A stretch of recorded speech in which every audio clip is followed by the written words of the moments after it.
Nouveau rendez-vous avec vous, chers téléspectateurs des DRC Info. C'est votre émission interview exclusive que vous suivez et vous chérissez tant. Aujourd'hui, nous revenons pour ce nouveau numéro. Alors, un numéro qui intervient dans une période particulière où l'Église Corps du Christ de la RDC et particulièrement la communauté du message du temps de la fin a perdu un monument, un baobab est tombé. Le révérend pasteur Baruti Kasongo n'est plus. Ça fait quelques jours depuis qu'il est parti auprès du Père.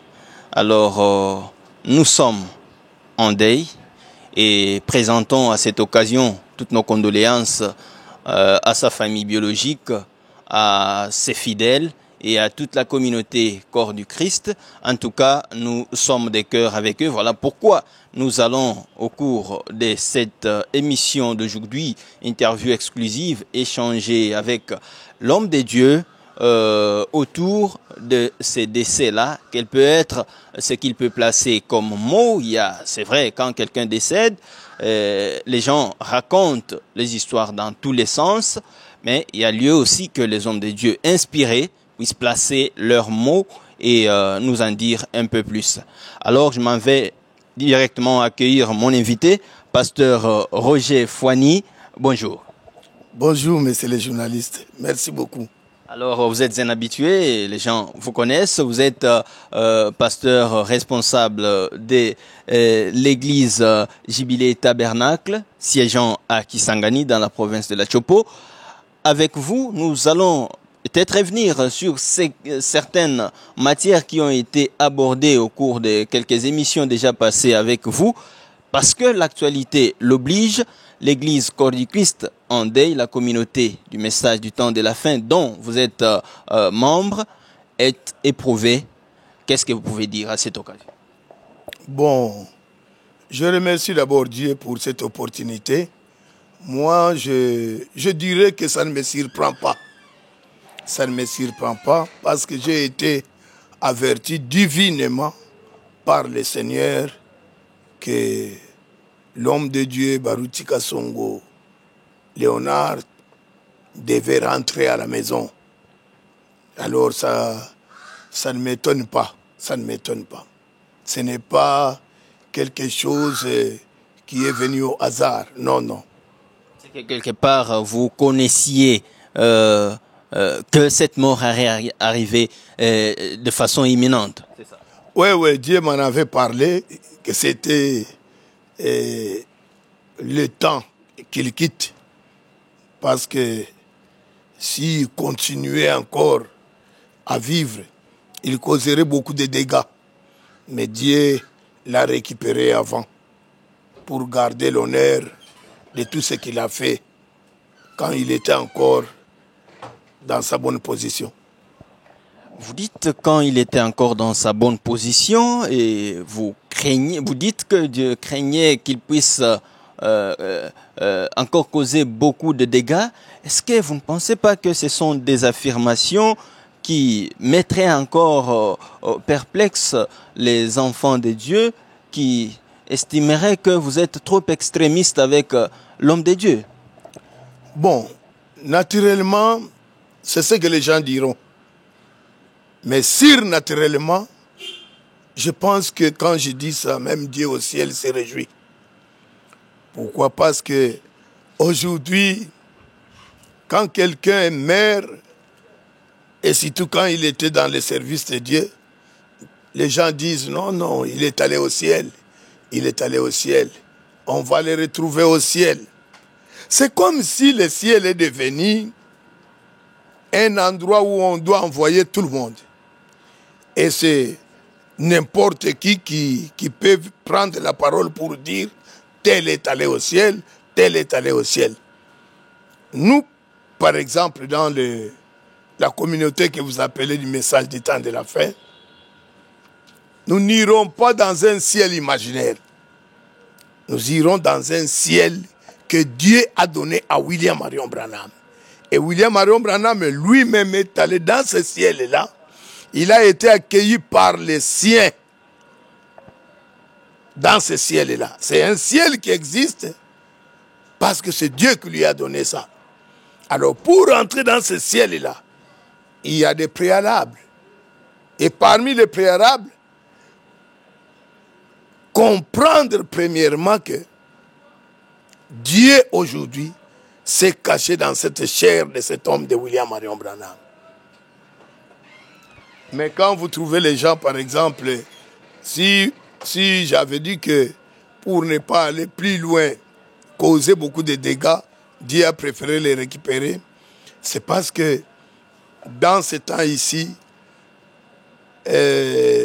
même dans le monde du message ici du temps de la fin, la plupart des prédicateurs, ils commencent à renier tout ce qu'ils ont prêché avant. Si tous les prédicateurs de la première génération, tous ces vieux-là, ils commencent à renier eux-mêmes ce qu'ils ont prêché avant. Voilà pourquoi vous comprendrez que cette génération-là, toute cette génération doit passer. La liste est longue. Ce n'est pas seulement le pasteur Baruch qui est rentré à la maison. La liste est longue. Toute cette première génération-là doit quitter la terre.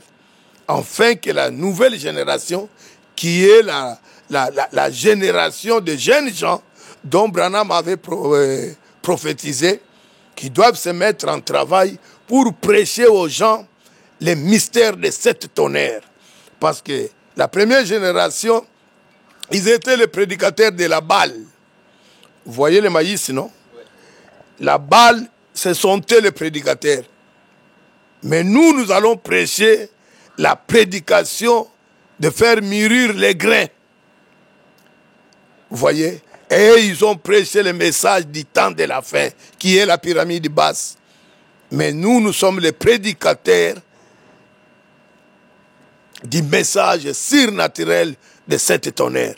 Et dans les sept tonnerres, c'est le nom d'un homme qui a été épelé en lettres. C'est le nom de William Marion Branham. Et quand vous trouverez tous ces vieux-là, ils commencent même à renier que William Marion Branham était un grand. Ils commencent à enlever William Marion Branham dans leurs prédications.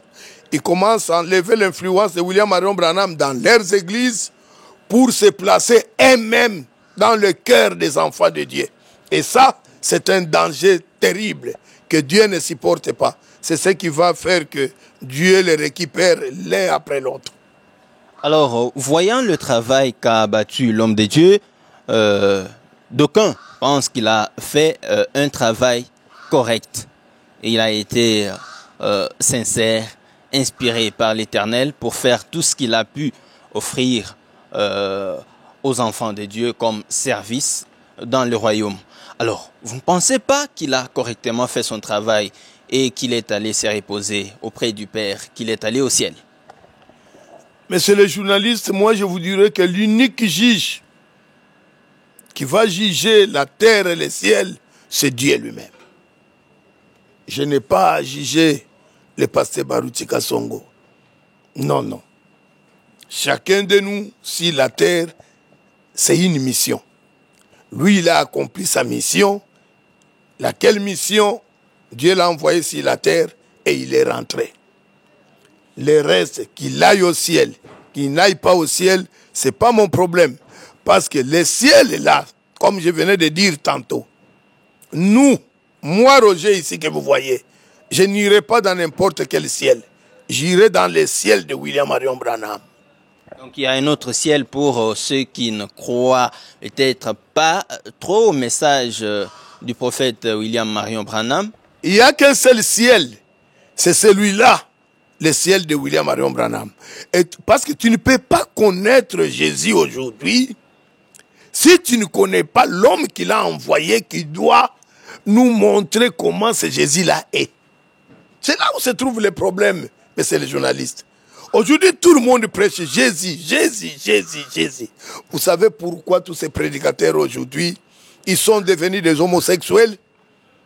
Parce que l'homosexualité, la lesbianité, c'est le point commun qui amène la puissance satanique dans la personne. Vous voyez?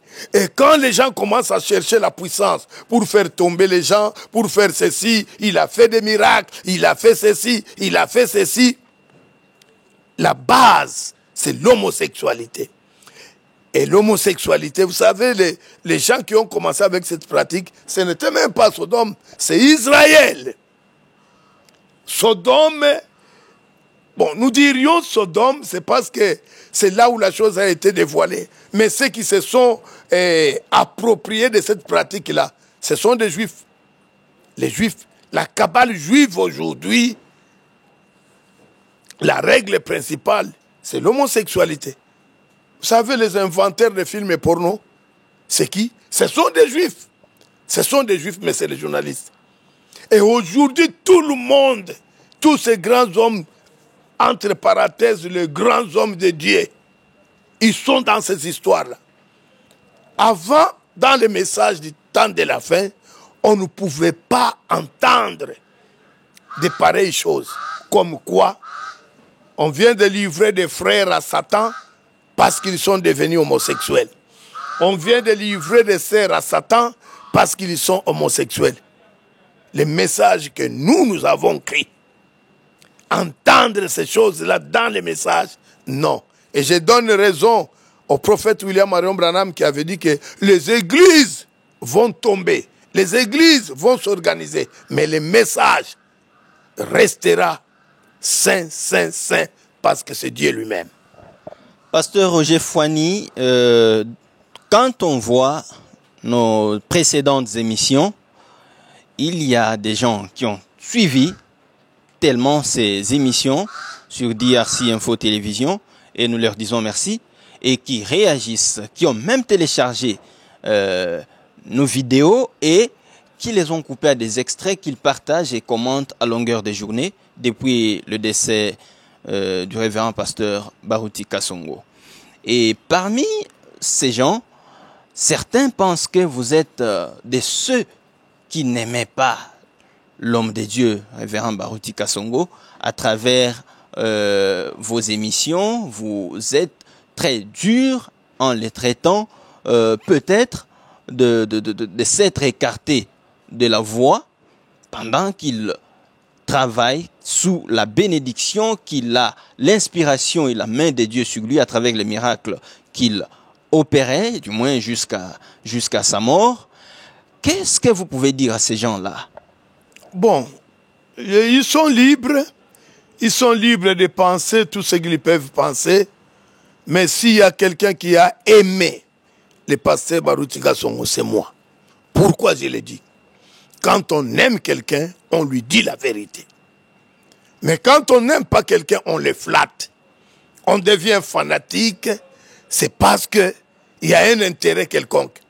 Mais moi, pourquoi je dis que je l'aimais? Je ne suis pas allé critiquer le pasteur Baruti gauche et droite, non, non. Je le vis moi-même face à un maître. Je lui ai dit tout ce que je pensais être mauvaise contre lui. Je ne suis pas allé au dos de la cuillère. Je lui ai dit des choses en face. Et c'était où? C'était à Kisangani. Et tout le monde savent, quand il est venu faire la campagne d'évangélisation, qui a été organisée par le pasteur Joseph Soumanda, et il avait invité tous les prédicateurs. Nous étions dans la salle plus d'un millier. Et je lui ai dit, es-tu vraiment l'homme de la relève qui doit relever William Marion Branham? Le vieux s'est fâché. Les yeux étaient devenus rouges. Il était vraiment en colère. Jusqu'à me dire, tu vois toi, avec ta petite intelligence là, il y a quelqu'un qui était en Matadi là-bas, qui m'a dit les mêmes propos que tu es tenté de dire là, mais qui a quitté la terre ici, parce que Dieu l'avait frappé. Moi, je lui ai dit, non papa, moi, Dieu ne va pas me frapper, parce que je te dis la vérité afin que tu reviennes sur les rails de la parole. Branham n'est pas notre ami. Je le répète encore aujourd'hui, Branham n'est pas notre ami. Branham, c'est un homme extraordinaire. Et c'est un vase que Dieu a emprunté pour descendre sur la terre ici. Faire voir à ses enfants que dans cette seconde venue, il est sur la terre pour nous aider, nous. Alors, quand les gens disent que non, moi, j'étais un peu extrémiste contre le pasteur Baruti, ils sont libres de penser de cette manière. J'ai vu les vidéos qu'ils ont coupées, m'injuriant, me menaçant, parlant de toutes choses. Je n'ai peur de rien. Je ne fais que la volonté du Seigneur. Je suis allé avec tout ce que le Seigneur m'avait dit, le proposer au pasteur Baruti Kasongo. Et aujourd'hui, la communauté est en deuil. Est-ce que vous avez tenté de faire un effort ou vous comptez faire un effort pour que vous alliez pleurer l'homme de Dieu ensemble avec toute la communauté de Baruti Tabernacle? Mais je ne suis pas exclu. La mort là a frappé tout le monde. Vous savez, il y a quelque chose. Moi, j'ai compris qu'il y a trop d'hypocrites aujourd'hui dans les églises du message. Du vivant de cet homme-là, si vous suivez les réactions de tout le monde, c'est tout le monde qui disait: ah non, le papa là, il a dévié, comment il doit corriger les prophètes, il doit faire ceci, comment il doit faire ceci. Mais ils ne sont pas allés lui voir pour lui dire que ce que tu es tenté de dire là n'est pas bon. Il ne faut pas faire ça. Mais aujourd'hui, il est mort. C'est tout le monde qui se met à sa chair. Vous savez, nous avons une triste nouvelle. Un grand homme de Dieu qui a fait de grandes choses pour Dieu, qui a sillonné le monde pour Dieu. Un grand homme de Dieu qu'on vient de perdre. Et puis, la personne se met à pleurer du haut de la chair. Après, c'est l'église qui regarde. L'église aussi est émue. L'église aussi est émue. Ils pleurent ensemble avec leurs pasteurs. Des hypocrites. Qui a pris ce courage-là d'aller dire au pasteur Baruti que ce que tu es tenté de faire n'est pas bon? Qui? Mais ils étaient chez eux, calmes. Mais aujourd'hui, parce qu'il est mort, il devient saint. Non, ça c'est l'hypocrisie. C'est pas bon. Alors, nous pouvons ressentir ce que vous sentez en ce moment. Alors, pasteur, il y a une vidéo du pasteur Baruti qui circule aussi, voyant parler de la relève après sa mort, que c'est son fils, biologique d'abord, mais aussi spirituel, le pasteur Carlos Baruti, qui devrait prendre la relève de Baruti Tabernacle. Mais bato nyonso balingi na kufa te. Pourquoi Abraham bakomaki na basanga mpe nakoma na santé? Toza kozela enlèvement. Nzambe abatela ngai ko nakoma ti na enlèvement. Mwana na ngai akomi pasteur associé Carlos. Soki nazali te mpona mokili oyo toza bapaya. Toza baleki nzela. Comment ça relève? Alors, pensez-vous que c'est une décision inspirée ou comment vous pouvez trouver ça? Bon, ça c'est le pasteur Baruti. Je n'ai pas à commenter. C'est un homme peut-être qui a eu une révélation de laisser son fils à sa place. Mais moi qui te parle, divinement averti par Dieu, je te le répète encore aujourd'hui, mais c'est les journalistes, que le monde du message qui m'écoute maintenant avec toute attention. Je répète ce que le Seigneur m'avait dit. Dans cette église Baruti Tabernacle, il y aura un chambardement. Ce n'est pas mon souhait à moi, mais je le dis de tout cœur. Il y aura beaucoup d'églises qui vont sortir de cette grande église Baruti Tabernacle. Parce que il n'y a que peut-être 5% qui sont pour les messieurs, le pasteur Carlos, le fils du pasteur Baruti. Mais tous les autres là, ils ne voient rien comme ministère au travers de cet homme. Je te le dis, messieurs les journalistes. Je sais que je vais être injurié, je vais être menacé, je m'en fous. Parce que ce que je dis là, c'est ce que le Seigneur m'avait dit. Il y aura un chambardement. L'église va se diviser en plusieurs morceaux après le départ du pasteur Baruti. Pasteur, vous dites tellement de choses avec beaucoup de certitude, beaucoup de sérieux. Dieu vous a parlé et comment est-ce que Dieu vous parle pour que vous puissiez affirmer ces histoires avec beaucoup de certitude? Que le Seigneur te bénisse, monsieur le journaliste. Et la Bible nous dit que Dieu parle tantôt d'une manière, tantôt d'une autre. Il peut venir par un songe, il peut venir par une vision, il peut venir par une voix douce, il peut venir même par la révélation. Même William Marion Branham, on lui a posé la même question que vous me posez, mais cette fois-là, on lui avait demandé, frère Branham, comment est-ce que tu comprends les choses qui se font à 2000 km, à 3000 km? Vous savez, sa réponse était comment? J'ai un moyen personnel. Et le moyen personnel était quoi? La manière de voir, de connaître les choses de Dieu qui lui est arrivé à sa manière à lui. Parce que c'est ce qu'il appelle le moyen personnel. Quand vous me demandez comment est-ce que Dieu me parle, et c'est le journaliste, c'est Dieu ici émerveillé. Quand tu le connais, la première des choses qu'il fait, c'est devenir ton ami. Il devient ton ami. Il peut commencer à venir te visiter pendant la nuit dans les songes. Il peut venir te parler. Même quand tu marches comme ça, tu es sur la moto comme d'habitude. Moi, je suis sur la moto. Et il y a une personne qui parle à mes oreilles ici. Je lève ma main pour certifier ce que j'ai dit. Et quand cette voix sort, il y a une forte onction qui accompagne la voix. Et je comprends directement que je dois peut-être m'arrêter pour comprendre en réalité qu'est-ce que Dieu veut. Vous voyez? Et il arrive des fois, j'ai mon petit carnet dans mon sac, j'ai écrit tout ce que la voix me dit. J'ai écrit. Et la nuit, il y a des fois, même les histoires que je n'ai pas pu écrire, il vient lui-même, il me touche par l'épaule, il me réveille. Je suis dans les songes, mais il me réveille, mais étant toujours dans les songes, afin que j'écrive ce que je dois dire aux enfants de Dieu. Et par après, je me réveille le matin.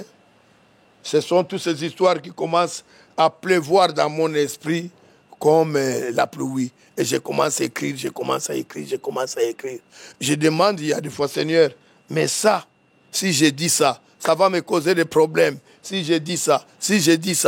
Mais le Seigneur, même pour venir faire les émissions ici, vous savez que je ne cherche pas l'argent, moi. Dieu lui-même pourvoit à ses besoins. Il pourvoit à ses besoins. Vous verrez. Ah, pasteur, j'avais pensé que je puisse vous remettre quelque chose pour que ça puisse vous aider dans le travail de Dieu. C'est comme ça que je vis, moi. Alors, pasteur, vous avez dit des choses dans nos précédentes émissions. Par exemple, dans l'une des émissions qu'on a faites il y a 8 ou 7 mois passés, si ma mémoire est bonne, vous disiez que si jamais l'homme de Dieu, les hommes de Dieu, Baruti Kasongo et pasteur Dioka de Shekinah Tabernacle, ne se réconcilient pas, il y aura le pire. En fait, je n'emprunte pas vos mots, mais du moins, je suis dans l'esprit de ce que vous disiez. Ils vont commencer à aller l'un après l'autre. Vous savez, le pasteur Dioka, il est sage. Qu'est-ce que je représente devant cet homme? Mais il a saisi l'opportunité de me recevoir. Le pasteur Dioka connaît la parole plus que moi. Le pasteur Dioka prêche la parole avant moi. Mais qu'est-ce qui l'a poussé? Il pouvait négliger cette émission, peut-être dire Non, peut-être le Messie tentait de chercher, de faire le buzz, où il veut l'argent, où il veut ceci. Mais pourquoi il m'a appelé? Il a senti quelque chose en lui. Qu'il a fallu que j'appelle ce Messie, qu'il me parle de vive voix. Vous savez, même quand je suis arrivé là-bas, il y a quelque chose peut-être que j'avais sauté dans l'émission. Il m'a reproché, il m'a dit, pourquoi tu es allé à la télévision, mon fils? Tu pouvais venir me parler en face. Je lui ai dit, papa, j'ai tenté plus de 4 fois pour t'atteindre. La ceinture qui t'entoure ne m'a pas permis de vous atteindre. C'est ce que j'ai fait aussi avec le pasteur Barouti. C'est toujours la ceinture. Quand tu n'es pas de l'obédience, non, non, cet homme-là ne peut pas venir. Même pour aller le jour où le corps viendra. J'ai peur même que je sois tabassé. J'ai peur que je sois tabassé par les fanatiques, pas les chrétiens. Je parle bien des fanatiques. Les fanatiques, eux, ils voient l'homme. Mais les chrétiens, ils voient ce qui est au-dedans de l'homme. Vous voyez la différence? Les fanatiques, ils adorent le corps. Ils aiment vanter le corps. C'est notre, c'est notre, c'est notre. Avant même, il nous a dit qu'il va aller au ciel. Vous voyez? Et c'est ce qui va être élevé au ciel, au ciel. J'ai suivi une vidéo d'un pasteur qui disait, non, Dieu lui a dit que le pasteur Carlos va prendre la relève de l'église et tout. Maintenant, moi, je pose à cet homme de Dieu la question. Lui-même, pasteur Barouti, avait pris la relève de William Marion Branham. Aujourd'hui, il n'est plus. Qui va faire la relève? Parce que quand moi, je lui avais dit à Kisangani que la relève, c'est lui qui le fait, c'est Christ lui-même. Parce que même Jean-Baptiste avait dit, il faut que je diminue et que lui puisse croître. Branham aussi a dit, il faut que je diminue. Branham l'a dit. Il faut que je diminue, que lui puisse croître. Celui qui devait croître là n'était pas le pasteur Barouti. C'est ce que j'avais dit au pasteur Barouti, en présence du pasteur Carlos à Kisangani, parce qu'il avait accompagné son papa. Alors, pasteur, nous tendons sûrement et lentement vers la fin de l'émission. Le programme, si je ne m'amuse pas, du rapatriement de la dépouille est déjà prévu pour c'est 10 juin, je crois, c'est le lundi prochain déjà. Et donc, les enfants de Dieu seront là pour pleurer et rendre hommage à cet homme de Dieu. Alors, pasteur, nous sommes Congolais, vous et nous, et nous vivons dans ce beau et merveilleux pays. Ben, la réalité fait en sorte que nous puissions constater comme observateurs, comme journalistes, comme serviteurs de Dieu, qu'il y a une souffrance qui s'accroît presque au jour le jour. Quel peut être votre message, notamment aux dirigeants, aux décideurs et à la population congolaise? Je dirais ceci. C'est vrai que le pays, tout est vraiment détruit. Tout le monde pleure. Nous sommes arrivés à une époque où la souffrance est énorme. Mais je vais vous dire, moi je ne voudrais pas raisonner comme les naturels. J'aime raisonner comme un surnaturel. Quoique vivant sur la terre. Vous savez, le pays est en train de traverser la période qu'on appelle l'aurore. Entre 4 heures, entre 3 heures et 5 heures, la nuit est épaisse. Il y a une forte nuit. Et c'est là où le Congo se trouve. Et à 5 heures, 10, 20, 30 minutes, la lumière commence à entrer. Et le Congo est à son un pas de décoller. N'ayez pas peur. Nous avons beaucoup souffert. Faisons confiance à cet homme. Parce qu'il n'y a pas un hasard. Que cet homme le chef de l'État, Félix-Antoine Tshisekedi Tshilombo, soit là comme président de la République. De toutes les investitures qui se sont faites dans ce pays, est-ce qu'il est arrivé déjà un jour un président qui prête serment et après, il entre dans une langue inconnue, il commence à parler une langue inconnue? C'est nous, les surnaturels, les spirituels, ce n'est pas le physique qui m'intéresse, ce n'est pas cette souffrance qui m'intéresse. Mais moi, je cherche la volonté de Dieu dans la chose. De tous les présidents qui ont dirigé ce pays,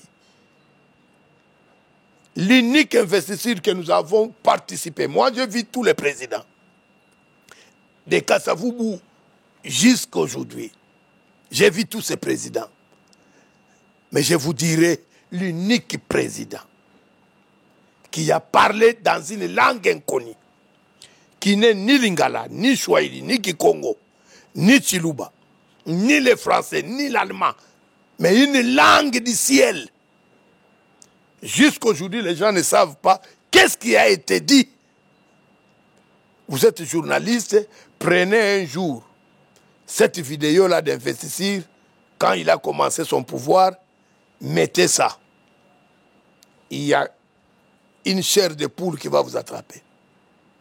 Je vous dis, le pays est en voie de sortir du gouffre et tout est en train d'être planifié. Rien ne va nuire encore le démarrage du train de ces grands Congo. Avec des détournements entre guillemets en cascade, on parle des millions, des milliards apparemment. Millions en RDC devient quelque chose d'ordinaire. Est-ce que vous ne craignez pas un peu cette assurance que vous voulez donner au peuple avec les dirigeants actuels? Vous savez, c'est le spirituel qui dirige le physique. Comme Dieu a commencé à récupérer tout cela de la première génération dans le spirituel, sachez que même dans le physique, prenons dans la politique, toute cette génération-là, je vous mets un défi, va commencer à partir l'un après l'autre. C'est la nouvelle génération qui va prendre la relève et qui va amener ce beau pays au firmament. Ne vous en faites pas, messieurs les journalistes. Je comprends votre douleur, mais soyez spirituels. Vous allez vous rendre compte que tout ira bien. Merci beaucoup, pasteur Roger Fani, à moins que vous ayez un dernier message à passer, du moins pour cette émission. Sinon, nous tendons déjà à la fin de notre émission. Oui, je dirais seulement à tous les enfants de Dieu que le vieux a fait son temps. Il a prêché le message du temps de la fin.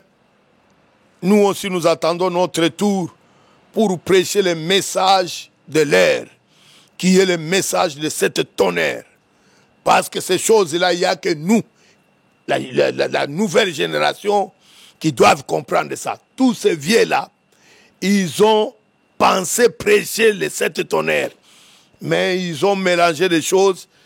La plupart de tous ces vieux-là, ils sont venus de Nzambe Malamu. Ils nous ont amené un peu de Nzambe Malamu et un peu de lecture du message. Ils ont mélangé pour former quelque chose qui a fait qu'ils puissent prêcher la balle. Mais nous avons reçu le message de 7 tonnerres. Et nous avons écouté l'épellement du nom. Le nom qui a été interdit à Jean d'écrire. Le nom qui a été interdit à Daniel de dévoiler. Mais par sa grâce, Dieu nous a fait grâce de comprendre les noms. Et voilà pourquoi nous sommes fiers de savoir que bientôt là, nous allons nous mettre au travail de prêcher les 7 tonnerres qui va blanchir l'épouse du Seigneur, les 7 tonnerres qui doit amener le baptême de feu dans le cœur des enfants de Dieu pour détruire tout ce qui était comme mauvais enseignement, comme mauvaise chose qui a été prêché par tous ces anciens-là. Vraiment, je salue tous les grands hommes de Dieu qui prêchent les 7 tonnerres. Je les aime. Et le temps est venu où il faut quitter dans le monde du fanatisme et dire la vérité en face aux enfants de Dieu. Merci de m'avoir accueilli. Que le Seigneur vous bénisse. Que le Seigneur bénisse cette grande radio, cette grande télévision qui est en train d'aider les enfants de Dieu. Même parmi les critiqueurs, j'ai suivi un critiqueur qui a dit « Non, mais cet homme ici, quelque part, les histoires qu'il est tenté de dire, il a raison. » Et le critiqueur en question était membre de Baruti Tabernacle. Il a dit « Non, mais quelque part, il a raison parce que il y a des fois les choses qui se passent chez nous là. Bon, Dieu seul sait. » Vous voyez? Et je bénis cet homme-là, j'étais son nom. Je bénis cet homme-là. Que le Seigneur vous bénisse. Merci beaucoup, pasteur. Que le Seigneur nous bénisse. Mais une petite question me vient à l'esprit. Oui. Que pensez-vous de la spiritualité des églises dites du réveil aujourd'hui? Vous qui êtes du message du temps de l'heure, comme vous l'appelez ou... Oui, le message de l'heure. Bon, qu'est-ce que je dirais? Tout celui qui est spirituel comprendra que l'église de réveil est dans le gouffre. Ah bon? Oui. Le Jésus qui sont tentés de prêcher, ce n'est pas le vrai Jésus. L'agneau de Dieu qui a versé son sang pour nous racheter. Non. Ils sont tentés peut-être de prêcher un bar Jésus. Parce que Jésus ne va pas permettre qu'il y ait du haut de la chair des pasteurs homosexuels. Non. Vous les aviez identifiés? Ce que je vous dis là, ce n'est pas, je ne suis pas de la première prouille. Je sais de quoi je parle. Et même tels qu'ils sont là, ils savent de quoi je parle. Les cabales juives qui sont ici ne sont venus que pour initier tous ces gens-là. Aujourd'hui, dans les églises, j'ai suivi un témoignage d'une maman qui est pasteur. Il lui dit, avant de monter à la chair, Satan lui disait à tout moment de prendre un jeune garçon de son église et de coucher avec lui à 1 heure, à 0 heures à 1 heure du haut de la chair. Et après, vous dites que ça, c'est Jésus qui est prêché. Non, non. Il y a Jésus et Jésus. C'est comme quand vous m'avez posé la question de savoir qu'est-ce que vous dites pour les concerts de tous ces gens-là. Je t'avais dit, et moi, nous n'adorons pas le même Jésus. Moi, j'adore le Dieu de William Marion Branham qui s'appelle le Seigneur Jésus-Christ. Voilà. Pasteur Roger Fouani, par rapport à ce que vous venez de dire, oui, il y a aussi une vidéo qui a été, ou qui est virale encore dans les réseaux sociaux où l'on voit une maman, servante de Dieu, embrasser une photo, une image d'affiche, entre guillemets, de Jésus. Les uns disent que c'est un acteur de théâtre, de films, de cinéma, mais qui est présenté comme Jésus. Et cette pratique-là, qu'est-ce que vous pouvez dire par rapport à ça? C'est de la comédie, c'est ce que je disais. C'est ce que je disais. Dieu ne fait rien sans toutefois révéler ses secrets à son serviteur le prophète. Ça c'est Amos 3:7. Donc sans un prophète, vous êtes foutus. Revenez à ce Dieu-là. Croyez premièrement les prophètes. Et quand vous recevrez les prophètes en qualité de prophètes, c'est alors que vous aurez les bénéfices que ces prophètes-là amènent. Les bénéfices que ces prophètes-là amènent, c'est de vous guider, vous faire connaître le vrai Jésus. Parce qu'ils sont nombreux aujourd'hui. Ils sont nombreux. Il y a les Jésus guégué, il y a les Jésus catholiques, il y a beaucoup de Jésus. Beaucoup de Jésus. Mais il n'y a qu'un seul Seigneur Jésus-Christ. C'est lequel? Le Seigneur Jésus-Christ, il est l'unique, l'agneau de Dieu, le Logos. Christ lui-même. Et celui-là, il ne se révèle qu'à ceux-là qu'il a connus d'avance. Et à ceux-là qu'il a connus d'avance, ils vont reconnaître le Seigneur Jésus-Christ sans difficulté. Parce qu'ils ont les germes de ce Jésus-là. C'est comme un grand aimant qui vient chercher un fer pour l'attirer en haut. Et l'unique moyen de connaître ce Jésus-là, il a montré sa volonté conformément à Amos 3,7 à un prophète. Quand vous connaissez les prophètes, Jean-Baptiste est venu. Comme quoi, il est venu préparer le chemin pour le Seigneur. Et quand il vient, il dit, celui qui vient après moi, je n'ai même pas la capacité de dire même, c'est son soulier. Et quand il est venu, il a dit, voici l'agneau de Dieu qui ôte les péchés du monde. Il a fait voir aux gens, voici l'agneau de Dieu. Ce n'est pas tout le monde qui avait connu Jésus, non. C'est ce que l'Église du Dieu vivant doit comprendre. Ce n'est pas tout le monde. Dieu ne se révèle pas dans un âge à plusieurs personnes. Non, non, non. Dieu ne se révèle qu'à une seule personne. Et c'est cette personne-là qui a la révélation de Dieu qui vous dit, voilà notre Jésus, il est comme ça, il est comme ça, il est comme ça. Quand il vient embrasser la photo d'un certain Jésus, peut-être avec des clous sur la tête, c'est de l'idolâtrie pure et simple. C'est de l'idolâtrie. Ça, c'est le diable. Vous savez, il y a un prédicateur qui m'a donné un témoignage. Il est allé délivrer une maison en Zambie. Et cet homme arrive, il commence la prière. Les enfants de ces papas-là, qui étaient sérieusement malades, étaient des sorciers.